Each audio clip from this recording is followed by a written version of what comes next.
Before you sign on the dotted line for that shiny new car, let me hit you with a number that'll literally make your jaw drop.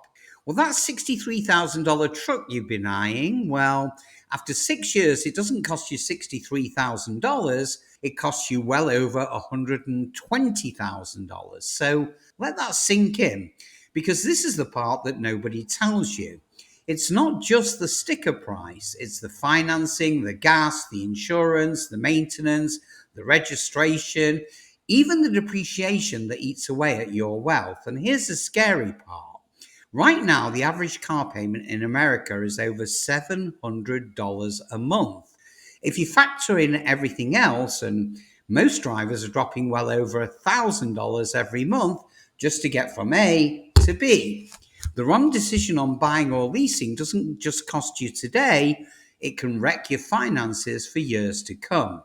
So in today's video, I'm going to break down the numbers in plain English. No dealership nonsense, no financial jargon.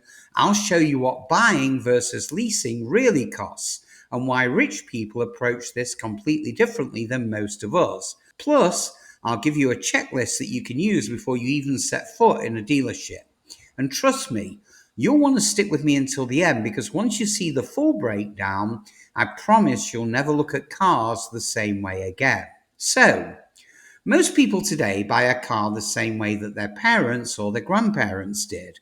They hear always buy, never lease. Or they even hear just look at the monthly payment. But that advice was built for a very different world. That was a world where a Honda Civic cost $13,000 brand new. Gas was $2 a gallon, and cars didn't come loaded with thousands of dollars worth of computers and cameras that break the minute the warranty expires. Now, if you fast forward to 2025 and the average new car is running over $48,000, financing rates become higher, insurance premiums are at record levels, and as you probably know, vehicles are more complicated than ever. And that's why simply asking, can I afford that monthly payment, is a real trap. It hides the real number that you should care about, the total cost of ownership. Now, don't click away, because once you understand TCO, or total cost of ownership, you'll realize your car doesn't just cost what you pay each month, it costs what you bleed out over years in hidden charges, fees, and lost value. So let's run some numbers so you can see how this plays out in the real world. So say, for instance, you want a brand new Ford F-150 at $63,000. Option 1, you can buy. You put down 20%, that's around 12.5 grand, and you finance the rest over 6 years at today's average loan rates of about 6 to 7%. Well, your monthly payment turns out to be $850. Not too crazy, right? But here's where it all stacks up. If you add in gas, insurance, regular maintenance and repairs, and by the time you've kept that truck for 60 years, you're out $92,000. Once you sell it and recover maybe 26 grand in resale value, you still spent nearly 1.5 times the original sticker price. So now, excuse me, let's compare that to leasing the same truck. You put a little down, you pay about $700 a month for 36 months, and then do it again for another 3 years. Now, on the surface, it looks cheaper. But when you factor in higher insurance requirements, the extra fees, and the fact that you'll never build equity, well, your 6-year total is actually closer to $110,000. Meaning, in this instance, buying beats leasing here by about $17,000.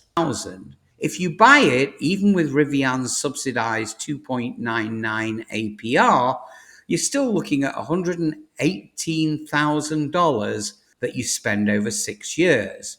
If you sell it at the end, you'll recover $35,000, bringing your real cost down to $83,000. Now let's look at leasing. Well, with Rivian's big EV credits up front, it looks better.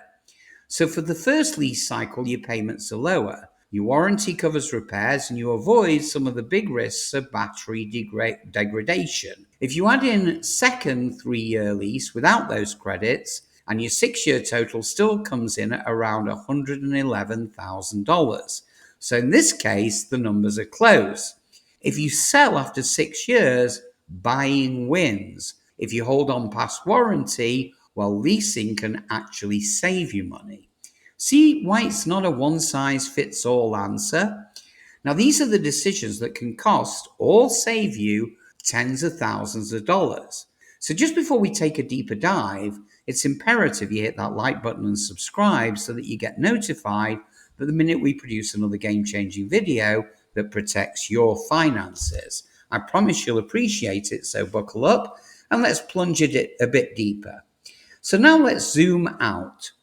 See, rich people don't ask what's cheaper, buying or leasing. What gives me the most control, the most peace of mind, and the best fit for my lifestyle? Now, some wealthy buyers lease because they want the newest tech and safety features, they don't want repair surprises, and they use vehicles as business write-offs. Others buy and hold cars for 10 plus years, knowing that every year they keep the vehicle past the loan term drastically lowers the average cost. What they never do is stumble into a dealership and ask, "What's my monthly payment?" Believe me, they know the math. They know that interest rates, insurance premiums, fuel, and depreciation all matter more than just the sticker price. So, how do you apply this yourself? Well, here's the mental framework to run through. First, how long do you plan to keep the car? If it's less than 3 years and you hate repair bills, leasing might fit. But if you're keeping it 6 years or more, buying almost always wins. Second, how many miles do you drive? Well, if it's more than 15,000 a year, leasing can get very expensive fast because of the mileage penalties. What's more important to you? Cash flow right now or long-term savings?